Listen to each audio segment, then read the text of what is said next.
Part 1. You will hear a telephone conversation between a customer and the receptionist at a courier company. First, you have some time to look at questions 1 to 8.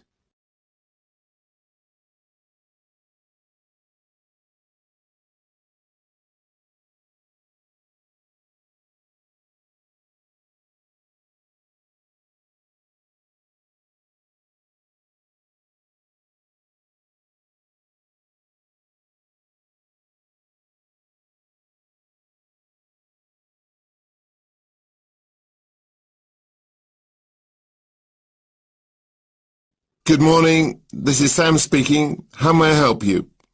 Hi, my name's Marco, and I'm calling to inquire about sending some goods to Canada. No problem. What's your full name, please, Marco? My middle name is Pronto. That's P-R-O-N-T-O.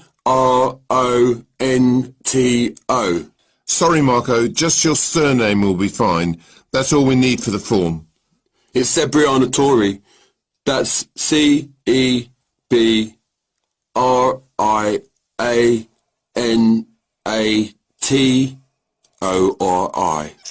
Great. And your address, please?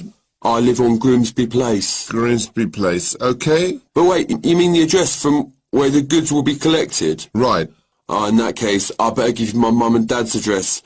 My stuff is there temporarily until I make the move. Same street, house number 25 in Grimsby, and the postcode is GB8 6BY. Now, Marco, tell me what you'd like to have shipped. I'm moving to Canada, so I have a fairly big container for my belongings, you understand. Of course. What are the dimensions? It's 2 meters high, 1.5 across, and 3 meters long. My, that's huge. Tell me about it. Moving day is going to be a nightmare. And what will this container contain, then? Well, to start with, there's my television. I'm also taking a brand new sofa bed with me, as well as my fridge, freezer and home computer. I see. That all sounds rather valuable. Do you know the total value of the goods in the container? Yeah, I estimate about £5,000. Before listening to the rest of the conversation, you have some time to look at questions 9 to 10.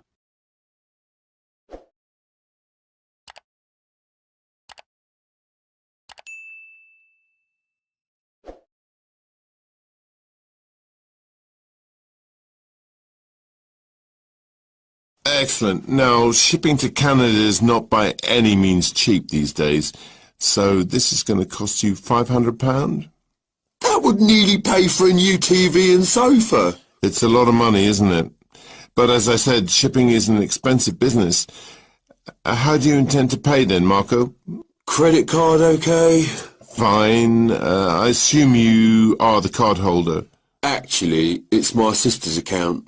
Mine is a little tight for me at the moment with the expense of the move, so it's either a case of ask sis or ask the parents. Which would you choose?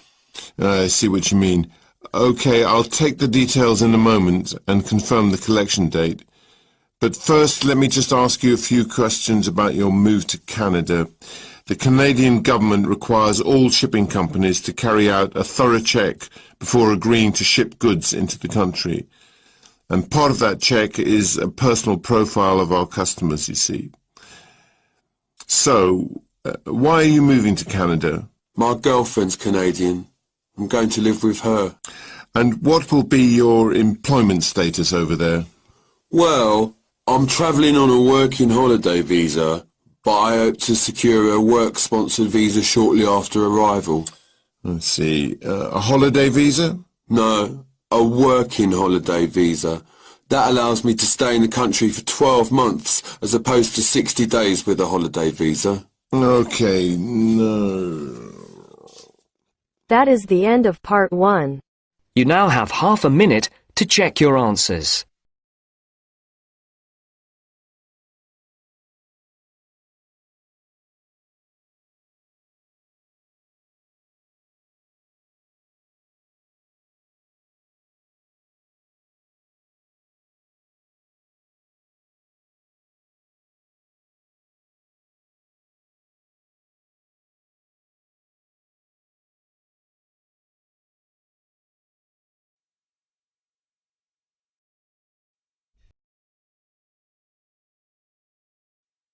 Section 2. You will hear a talk by a representative of an agency that finds people to look after homes when their owners are away. He is talking to a group of homeowners. First, you have some time to look at questions 11 to 20.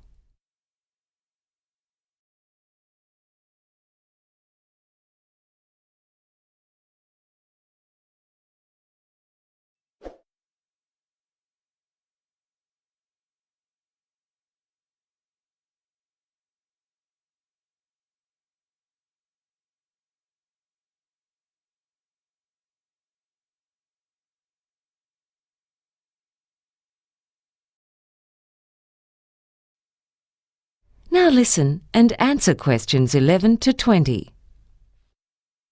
Good evening, ladies and gentlemen. I'm glad you've been able to make it to this introductory talk about our agency, which is called Contented Homes. My name's Gary, and I'm going to explain what our business involves. But first, I'd like to tell you something about the background of our agency. We commenced operations back in 1989. And essentially, our job is to find suitable people to live in and look after other people's homes while they're away. The homeowners, people like yourselves, might be away on holidays or temporarily working in another city or country, and they want to be sure that while they're away, their home will be secure, and that when they come back, everything will be in good condition. When we first started out, we conducted most of our business over the phone, but now the bulk of it is done over the Internet. Basically, this is how it works. Homeowners come to us when they need to find reliable, trustworthy people to take good care of their home for a limited period of time. The people who stay in your home and take care of it are called house sitters. The house sitters live at your place for periods of anything between 1 month and 2 years. There are all kinds of reasons why people house sit. Some are couples, others are single. Often they're saving up to buy their own home, or they may be renovating their own home and just need somewhere to stay temporarily, or they might have just moved to your city. Although house sitters don't pay you any rent when they're living in your home, they are required to pay any bills for the telephone, gas, electricity, and so on. So for the homeowner, this is not a way to make money. When someone registers with us to become a house sitter, they provide us with some of their personal details, such as their age and occupation. I need to stress here that our agency does not carry out a security check on the people who have registered with us to be house sitters. Many house sitters have references from people whose houses or apartments they've looked after in the past. It's up to you to check those references. Allowing someone to live in your home is not a decision to be taken lightly. So we also recommend that you meet with any prospective house sitters and interview them before deciding which person or people would be most suitable to look after your home in your absence. There are similarities between house sitters and tenants, but there are differences as well. House sitters don't have as many rights as people who have a lease on a property. As the homeowner, you can give a spare set of keys to your home to a neighbor, friend, or relative. That person's allowed to drop in on the house sitters without prior notice at any time, within reason, to check that the house is in order, and the house sitters aren't allowed to stop them from entering. There are many good reasons to use the services of a house sitter. Burglars soon notice when people are away, so theft is much less likely if someone is living in your home. But it's not simply a matter of security. House sitters keep your home clean and tidy. Some of them are even more house-proud than the actual owners. In addition, many people need a house sitter to look after pets and keep the garden in order. Now, I'd like to tell you about the fees we charge. First, you, the homeowners, don't have to pay us anything. When people who want to be house sitters come to us, they have to pay $375 to go into our directory. That's where we get the money to run our service. As I said, we don't check to see that the information supplied by them is correct. It would simply cost us far too much time and money to do that. When you've decided that you want to go ahead and have a house sitter look after your home, we definitely think it's a good idea for you to take out insurance for your home. You'll find that many insurance companies prefer the higher degree of security if someone's living in your home than if it's left empty. Anyway, I hope I've given you a clear idea of our service. And now, I'd be happy to take any questions. That is the end of Section 2. You now have half a minute to check your answers.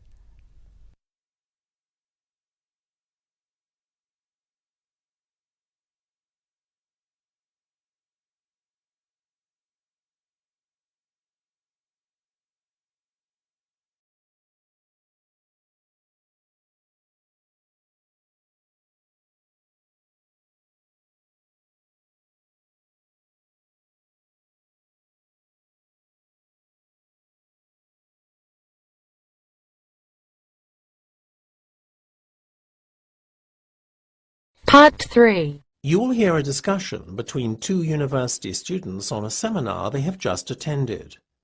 First, you have some time to look at questions 21 to 25.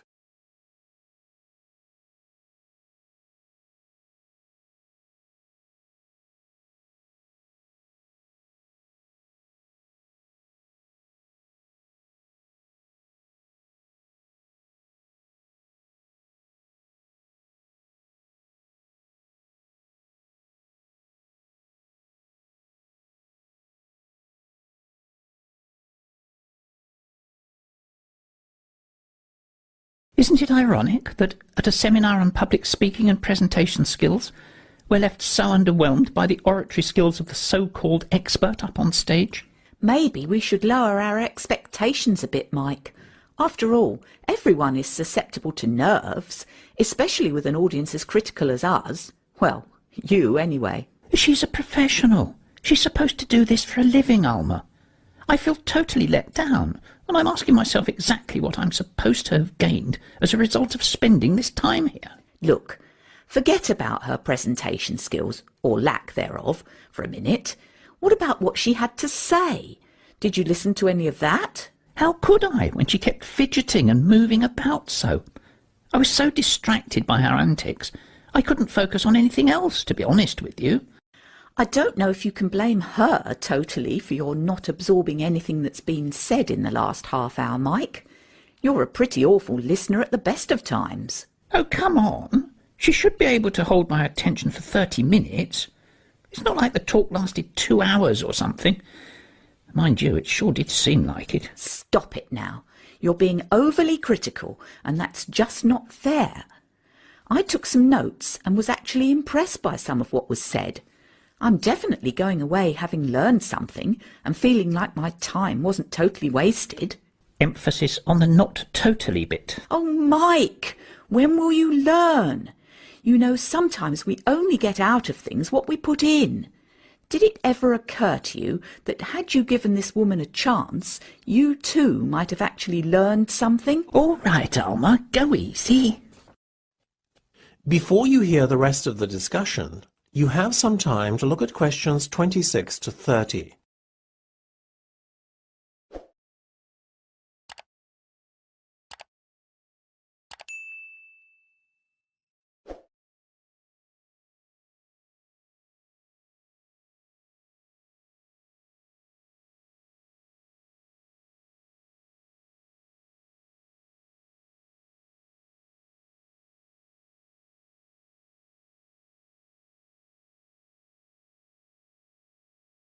Well, look, we have to fill in this feedback form on her performance now, and I want you to be kind, okay? Yeah. First question, use of equipment. It says, do you think the presenter made adequate use of the equipment at her disposal? What's a 1? 1 is basically terrible, One it is, then. Stop it, Mike! She used the projector screen, had a nice PowerPoint prepared in advance, and had some sound files to liven things up too. Yeah, it was a real hoot. Look, if you're not going to do this properly, I'll fill it in on my own. OK, look, seriously, I guess I appreciated the prep work that went into the presentation. And she did make good use of the room's IT facilities. So it wasn't as bad as I first made out. But I'm not totally enamoured with her performance in that department either. Me neither, actually. That's a fair assessment at last, Mike. She made an effort, but I would have preferred it if she had used the interactive whiteboard, perhaps, as well as the projector. Her presentation might then have felt, well, more interactive, I guess. A decent effort, though. Agreed? Agreed. What about preparation? Well, I think we can both see that a lot of effort was put in that respect. Can't falter there, can you? Not at all. How about clarity of speech and effectiveness at getting the message across? Well, look, you thought she spoke very clearly and that a lot was learnt from the seminar. I, on the other hand, learned more from my 2-year-old nephew's utterances of nonsensical broken English. Mike! Let me finish. So perhaps the truth is somewhere in the middle. Agreed? I'll settle for that. Satisfactory then on both counts. Execution is the bit I want to get to, Alma.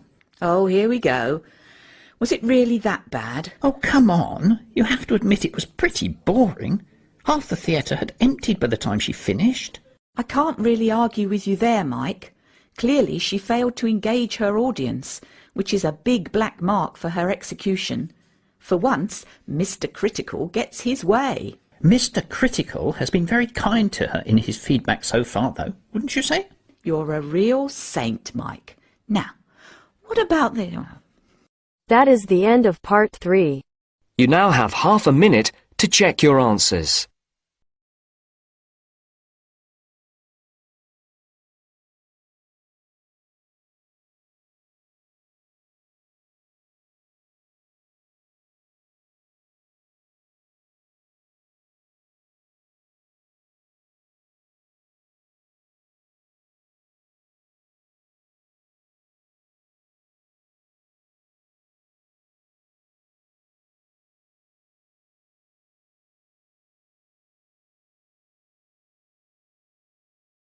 Section 4.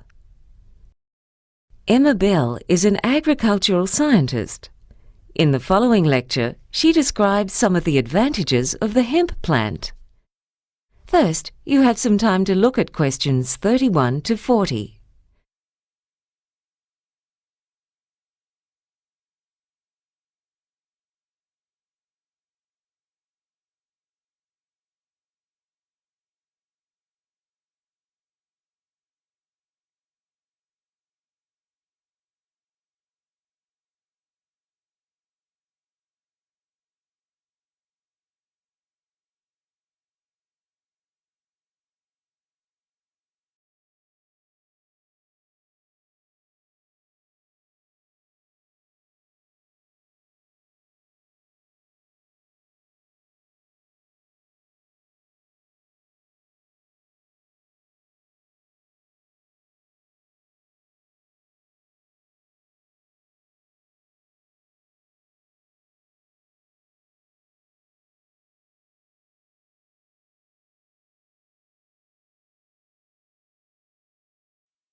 Now listen and answer questions 31 to 40. When we think of progress, we tend to look to the future. However, the past can also provide inspiration. Today, I'd like to outline some of the many ways in which the hemp plant, a plant that was used very widely until the early 20th century, can benefit both humans and the environment. You may remember that when the use of computers became more widespread, there was much talk of the paperless office. Yet now far more paper is being used than ever before. Most of that paper is made from wood, but it can also be made from hemp. Hemp is a fast-growing annual plant that can be harvested within 4 months of germination, whereas a tree takes 20 years. This means that a hectare of hemp can produce 80 times as much paper as a hectare of trees. In fact, hemp was the main source for paper production until the 20th century, and the paper it makes is of superior quality to that made from wood. Many of the rivers in the vicinity of today's paper mills suffer the effects of pollution from bleach and other chemicals used in the manufacture of paper from wood. In contrast, paper made from hemp does not require bleach. So much clothing these days is made from cotton, yet fabric has been made from hemp for over 7,000 years. The trouble with cotton crops is that they take a heavy toll on the environment and are often dependent on irrigation. Hemp can grow using far less water and does not need as much fertilizer or pesticides. In fact, hemp crops even have a natural resistance to pests. Clothes made from the tough fibre of hemp also last longer than those made from cotton, which is not something that will make clothing manufacturers very happy. But another way in which hemp is the superior material is that it's more effective in blocking out UV rays from the sun, which can cause skin cancer. To top it off, clothing made from hemp is very comfortable to wear. In parts of the world that still don't have electricity, this versatile plant can also be used to light lamps. Back in the days of sailing ships, when hemp was used to make ropes and sails, lamps were often fueled by whale oil, which gave off a much stronger-smelling black smoke. The pursuit of that oil was one of the reasons for the existence of the whaling industry, which hunted many species of whale almost to extinction. Closer to our own time, Henry Ford used hemp in the production of his first cars. These days, with panels being made of metal, even a minor accident can lead to costly repairs. Being derived from a plant, hemp panels would be less expensive. Yet perhaps an even more significant consequence would be that instead of old cars being left to rust by the roadside, an abandoned car made from hemp would rot faster. A further advantage in the case of automobiles is the fuel. One of the major causes of global warming is the use of fossil fuels in cars and trucks. Methanol is an alternative to petrol and it can be extracted from hemp. This fuel is already used by racing cars and it doesn't produce as much air pollution, thus placing a smaller burden on the air we breathe.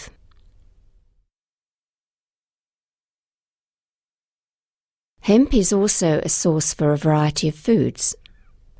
The oil that's obtained from the plant can be used to make cooking oil, butter, cheese, and even ice cream.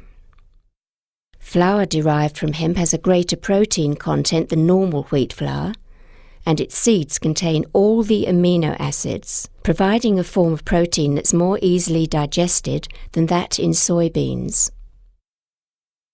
Carpets made from hemp are more durable than other carpets and are resistant to mildew, which grows in humid or damp conditions. It can also be used in the home to produce furnishings such as fiberboard, furniture and even plastics. Paints and varnish made from petrochemicals contain poisons, whereas this is not the case with those produced from hemp.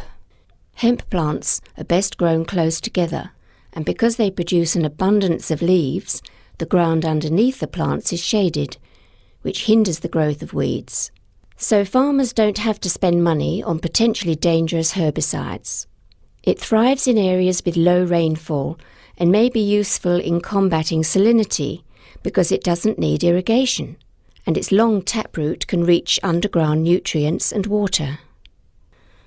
As a fast-growing plant, it's an easily renewable, biodegradable and ecologically sustainable source of a vast range of products that are currently made from polluting resources, such as coal, metals, gas and oil. This is quite plainly a case where we can make progress by learning from the past. That is the end of Section 4. You now have half a minute to check your answers.